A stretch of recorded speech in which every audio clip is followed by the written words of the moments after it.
Who has a question? I'm going to pass you this mic, and we can ask Steve a few questions this morning.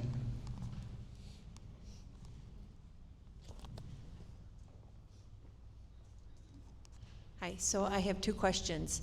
The first one, was that really your car in the photos? It is. Oh. I bought it on a lark for 2,500 euros. Oh my gosh. And it was actually a really good car for the vineyards because it has up on high, narrow tires, and it actually can go down those 2 tracks easily. Well, it was really cute. How did you choose the town that you lived in? It was she's asking how we chose the town that we lived in. It was somewhat random. We were Minnesotans, and we were going to be there in the fall because that's when my professional season allowed us to be there, and that's when the kids could go to school. And so we knew we wanted it to be warm. We knew we wanted it to be French because our kids had gone to French immersion school. We wanted to put them in local schools. And we couldn't afford Provence and the Riviera. We're middle-class Minnesotans. And so we threw a dart at southwestern France, west of the Rhone, and one of those darts landed on that little village, and we got an email response from the Irish proprietor of the place who said the house would fit us. He'd rent it to us for 6 months, and he loved the village, and we said, okay, let's do it sight unseen. Yeah.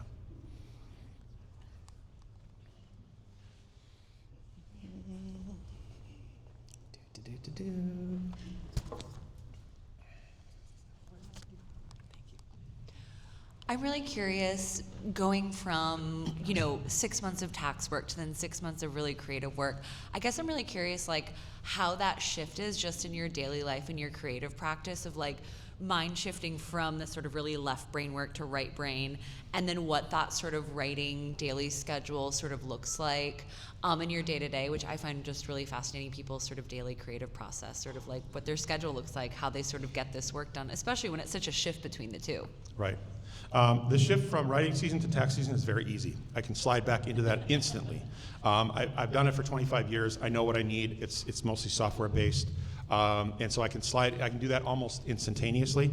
The transition from tax season to writing season is much harder.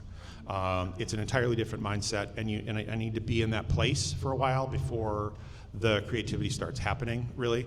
And so my writing routine, it's shifted all over the place, and I've tried everything, and it's never easy. I'm always struggling. I'm always sure I'm never going to be able to write again. I'm always sure this is a fool's errand.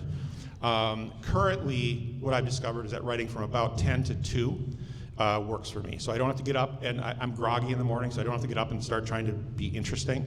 And I can really only, at my very best, I can do about 4 hours of good creative work in a day. But that 4 hours is just a framework to let me give it a try.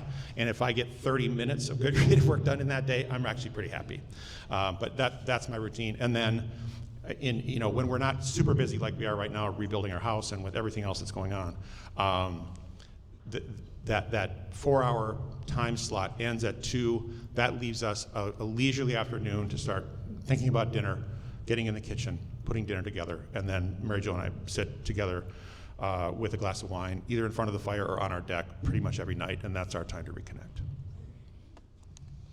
All right over here. Thanks, Steve. It's great to hear you talk about all this. I know Steve, he's my accountant. I have worked with him my entire real estate career, which is 18 years now. Having seen from the back end about your experience, when you first talked about it, I thought, what an amazing, incredible thing to put your children through, and children are my heart, being a former teacher. How do your kids speak about this now? That's been how many years since you went back? It's been 13 years now. It's a great question. And they were not entirely on board, especially Eva 14. You can imagine, right? 14-year-old girl, you're yanking her away from the Chippewa Middle School lunch table, and you are forcing her in chains to live in southern France for 6 months. It was a horror show. She hated it. She was, and if you've read the book, you understand, she was a little bit of a brat, which after she read the book, she agreed with. She said, yep, you got me. I was a brat. So I think they felt that the experience was imposed on them to some extent. It was not something that you would want to do, go to a foreign country in a foreign language where nobody speaks English, or there are no other Americans, and go to school there at that age. But the way I think of it, or the way I think I've seen it evolve, is that some seeds got planted in 2012. And those seeds have been germinating and growing. And now Joe is 22 and Eva is 27. Eva is working as a designer, but also making films. She travels constantly. She's a terrific cook. My son Joseph is fascinated also with he's at NYU studying design and marketing, left brain, right brain, just like his mom and dad. And he's fascinated with, he worked with a local company called Tres Leche. Marco Zappia, if any of you know him, is doing some absolutely genius work with sort of flavors and fermentation. Joe worked there.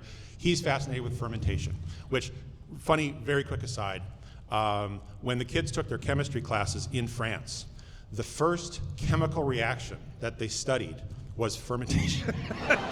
Alcoholic fermentation in grade school, because that's what happens in that part of the world.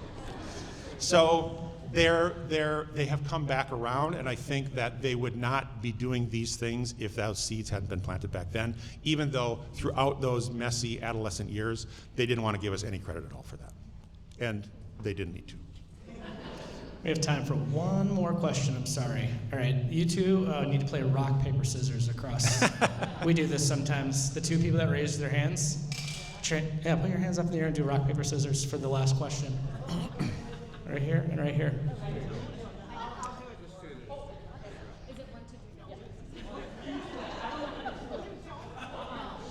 All right. Thank you. By the way, I'm around after this. If you don't get your question answered, please, I'll be signing books and sitting out in the antechamber there, and I'm happy to answer any questions you have. Good morning, Steve. Hi. Congratulations on your book.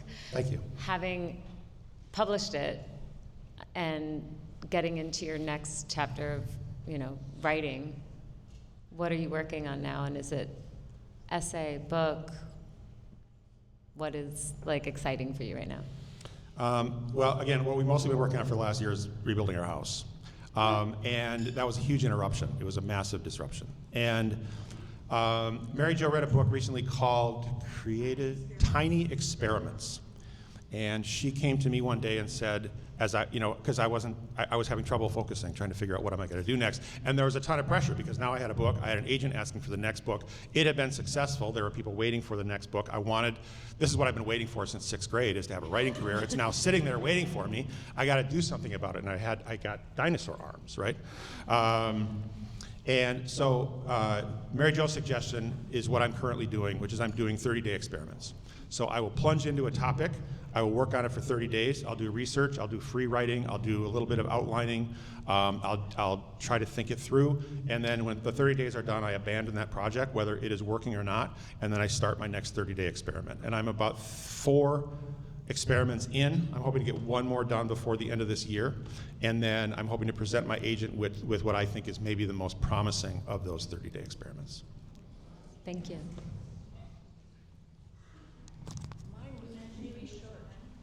Okay. You lost it at rock, paper, scissors, though. No, you're good. You're good. Where's the screenplay? Well, actually, that is my 30-second pitch. If anybody you know somebody at Netflix, then don't worry about the New Yorker. Yes, yeah. One final thing before I go. Mary Jo's book and my book are available out there I'm happy to sign them. They're available for sale. And I know this isn't really a commercial enterprise, but they are there if anybody's interested. We're not going to push them at you. But I do want to say that Majors and Quinn is a local independent bookstore in Minneapolis. They're one of the best bookstores in the state. They've been an incredible partner.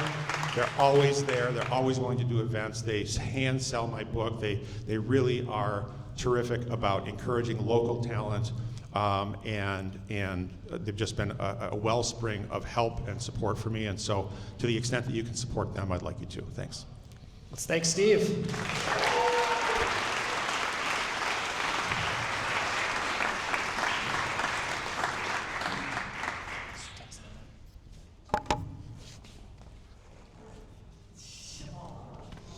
All right, we're going to wrap things up this morning. One more round of applause for Steve.